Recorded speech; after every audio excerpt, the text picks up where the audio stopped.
She strolled into the dealership dressed in faded jeans and a plain white tee, her eyes scanning the showroom for a luxury ride that could turn heads.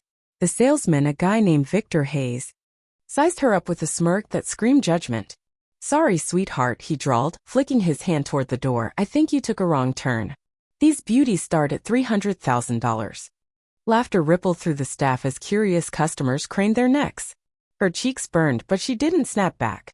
Instead, she slipped out quietly, the sting of humiliation trailing her like a shadow. The next morning, a Rolls-Royce Phantom purred up to the curb outside, its sleek black finish glinting like a predator in the sunlight. When the rear door swung open, Victor's jaw hit the floor. He hadn't seen this coming. Prestige Auto Haven stood proud under the Boston dawn, its glass walls framing a lineup of jaw-dropping machines: Porsche, Bentley, Aston Martin, Ferrari, each one a fantasy on wheels, priced higher than most people's homes. Abby Harper stepped inside, her auburn ponytail swaying with every confident stride. At 35, she wore her worn jeans and no-frills t-shirt like a badge of honor, her face bare of makeup save for a hint of lip gloss. She wasn't here to impress anyone with her look, just her purpose. What her modest vibe didn't reveal. Abby was the mastermind behind the Harper Fund for Kids with Disabilities, a powerhouse she built from scratch that had changed countless lives. Long before she married her husband, she poured her soul and her degree in special needs education into making a difference. Today, she had her sights on a midnight blue coupe, a $285,000 stunner she wanted for her sister Jenna's 40th birthday. Jenna had beaten breast cancer last year, and Abby was hellbent on giving her the ride of her dreams. Money wasn't an issue. Abby's foundation and savvy investments had her sitting pretty, though she kept that on the down low. Across the polished showroom, Victor Hayes smoothed his red tie and tugged at his charcoal suit jacket. As sales manager, he fancied himself a human lie detector, spotting real buyers from a mile away. When he clocked Abby in her casual getup, he chuckled to himself and shot a knowing nod to his team. This ought to be good, he thought. "Good morning." Abby greeted a young salesman named Ethan, who approached with a nervous smile. "Welcome to Prestige Auto Haven. I'm Ethan. Looking for something specific?" Before she could answer, Victor swooped in like a hawk. "I'll take it from here." "Ethan," he said, then turned to Abby with a grin that didn't touch his eyes. "Lost, ma'am? Need directions?" And so began Abby's day at the dealership. A day that would flip the script for everyone in the room. "Actually," Abby said, her tone warm but firm, "I'm here for that midnight blue coupe." She pointed to the gleaming car perched on a platform like a trophy. Victor's smile twitched.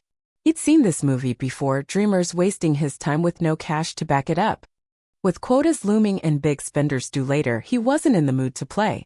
"That's the limited edition Eclipse," he said, dragging out each syllable like she was 5. "Only 15 made this year. Maybe our used lot's more your speed, 3 blocks east." Abby caught his eyes raking over her scuffed sneakers and simple outfit. She was used to this, people pegging her wrong because she chose comfort over flash, despite having the means to buy the whole damn showroom. "I'd like to know more about this one," she pressed. Unfazed. "Can I see inside?" Victor's face soured. Behind him, 2 salesmen swapped smirks. "The Eclipse is by appointment only," he lied, his voice slick as oil. "Serious buyers book private viewings." Just then, a couple dripping in designer threads walked in. Victor's demeanor flipped like a switch. "Excuse me," he muttered to Abby, not even glancing her way. "Mr. and Mrs. Langston. Pleasure to see you again." He strode off, arms wide, leaving Abby in the dust. Ethan shuffled over, his too big suit hanging off him like a kid playing dress-up. "Sorry about that," he murmured. "Want me to tell you about the Eclipse?" "I'd love that," Abby replied, smiling. As Ethan rattled off specs with genuine enthusiasm, she watched Victor usher the Langstons straight to the Eclipse, the same car, he just declared, appointment only. He flung the door open with a flourish, letting Mrs. Langston slide into the driver's seat. Abby's lips quirked. Hypocrisy in action. Victor was in full sales mode now. "This model's got an 8-month waitlist, but I've held one for VIPs like you," he purred. Mrs. Langston cooed over the leather, and Victor promised custom colors. Abby edged closer, her voice cutting through the charade. "Excuse me, I'd like to ask about buying this one." Victor's face tightened. "I'm with customers," he snapped, barely hiding his annoyance. "Come back later. Or check the used lot like I said." The Langstons shifted awkwardly, caught in the crossfire. It's for my sister's birthday next month, Abby said, calm as ever. Victor stepped away from the couple, lowering his voice to a hiss. Look, I get it, people like to dream. But this is a business. That car costs more than most houses. You're wasting my time. A hush fell over the showroom. Customers rubbernecked. Ethan fidgeted. I can pay cash today, Abby said, her tone steady. Victor barked a laugh that bounced off the walls. Cash? Really? This isn't a flea market, we're talking $250,000. People who buy these don't dress like. He waved at her outfit, dripping disdain. Abby's cheeks flushed, not from shame, but a quiet fury. Not for herself, she'd brushed off worse, but for anyone who'd ever been dismissed like this. My money spends like anyone's, she said softly. Victor loomed over her. His patience gone. Let's be real, you're out of your league. Make an appointment if you're serious or get out. The room froze. The Langstons backed off, uncomfortable.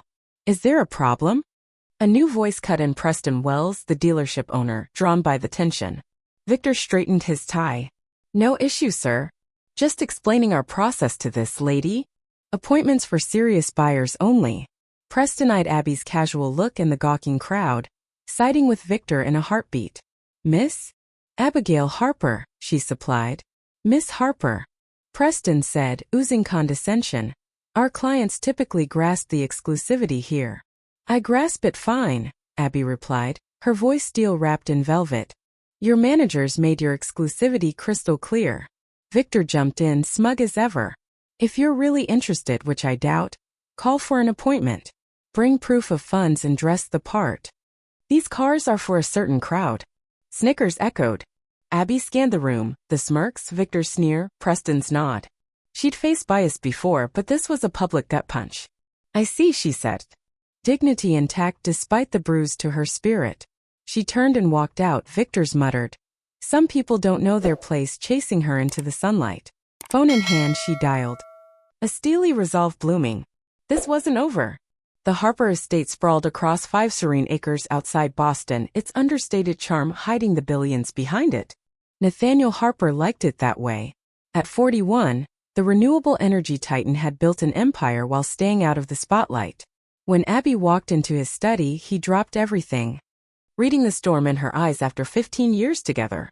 What happened? He asked, rounding the desk.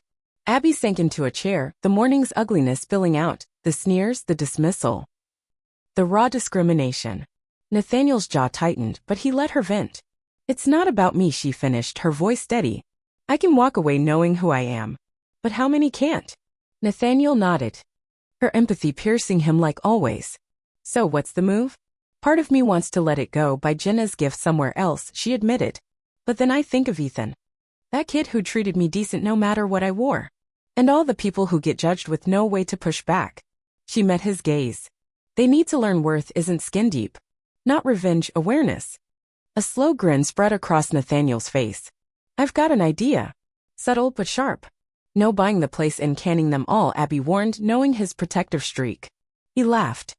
Nothing that predictable. How about a lesson they won't forget? Together they hatched a plan, not for payback, but for perspective. You sure you don't want in on this? Nathaniel asked later. Abby shook her head. It's not about me watching them squirm. It's about them seeing. Just give me the play-by-play. As night fell, Nathaniel made calls, setting the stage for a reckoning at Prestige Auto Haven. The next morning dawned crisp and bright. Victor Hayes strutted into the dealership, adjusting his red tie. Smug from last night's bar story about the underdressed dreamer. Another nobody thinking she could play in his world. He just wrapped a staff huddle, preaching efficiency, we cater to the elite. Spot the fakes fast. Ethan stayed quiet, uneasy. Victor noted it, time for a chat with the kid. At 10:17 a.m., a growl outside stopped everyone cold. Through the towering windows rolled a custom Rolls-Royce Phantom, its midnight blue sheen shifting like liquid night. Worth over $1.2 million, it was a unicorn even Victor couldn't ignore. Is that? Preston stammered, emerging from his office. The Onyx Phantom, Victor confirmed, already moving. Rare as hell. A chauffeur in white gloves opened the rear door. And out stepped a man radiating quiet power. Tall, salt and pepper hair. Suit screaming bespoke without screaming at all. Victor's radar pinged jackpot. Good morning, sir. Victor Hayes, sales manager. An honor to have you at Prestige Auto Haven. The man offered a cool smile. Nathaniel Harper, he said, his handshake firm. Victor's brain ticked. Name rang a bell. But the Rolls-Royce screamed money louder than memory. What brings you in, Mr. Harper? Our latest arrivals just hit the floor. I'm here for the Eclipse coupe, Nathaniel cut in. Midnight blue. Victor beamed. Perfect pick, sir. One of 15 made. Right this way. I know where it is, Nathaniel said, his tone icing over. My wife was here yesterday asking about it. Abigail Harper. Jeans. White tee. You told her she didn't belong. Victor's grin froze as the dots connected. Ethan gasped softly nearby. Mr. Harper, there's been a mix-up, Victor floundered. We welcome everyone. No, Nathaniel said you didn't. Preston swooped in, all smiles. Mr. Harper, Preston Wells, owner. What's going on? Your manager refused my wife's service based on her clothes, Nathaniel said, turning to him. Suggested use cars instead. Preston blanched. I'm so sorry. I was there briefly but missed the full story. The story, Nathaniel said, is your team judged her and kicked her out. Abigail runs the Harper Fund for kids with disabilities. $50 million raised for kids who need it most. She dresses simple by choice, not necessity. It's why I married her. The showroom was a tomb. Victor felt sick. Mr. Harper, Preston pleaded, this isn't us. Let us fix this. I was here to buy the Eclipse for my wife's sister, Nathaniel said. And maybe 7 corporate cars. Plus some for my collection. Preston's eyes bulged, millions on the table. But now? I'm not sure this is the place. Victor's world tilted. Please, sir, Ethan spoke up, voice shaky but sure. Miss Harper was polite and clear.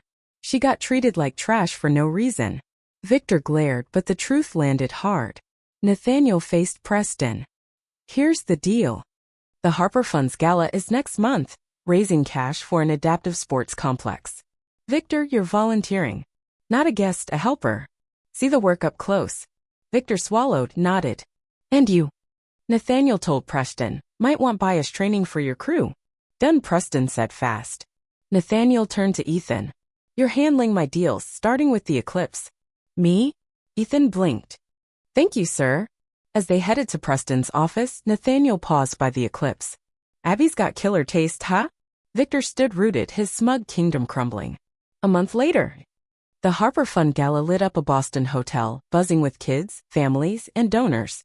Victor, in an event staff shirt, guided guests and helped a boy in a wheelchair named Liam. The gig started as a lifeline for his job, but it cracked him open. These kids, their grit, their grace rewired him. Abby, in a simple blue dress, approached.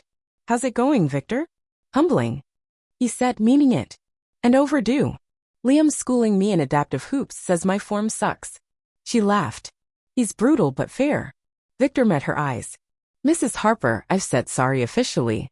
But, I'm sorry. No excuses.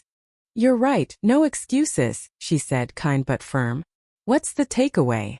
Worth isn't clothes or status, he said. Respect comes first, always. Costly lesson. She noted. Worth it, he replied, thinking of the business they'd lost and gained. Nathaniel joined, arm around Abby.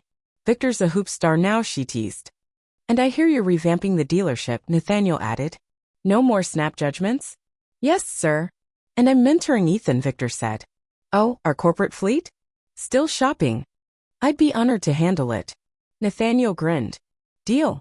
Later, as Victor helped Liam post photo, the kid smirked. You're cool for an old guy, Mr. Victor. Best compliment I've gotten in years. Victor said, and he meant it. A month ago, he'd have written Abby off. Now, he saw that real wealth wasn't in wallets, it was in how you treated the nobodies when you thought no one big was watching. What do you think? Hit subscribe and join our story squad. Have you ever misjudged someone or been misjudged over looks? Drop your tales below. They might spark something big. Next time, another lesson's waiting. See you there.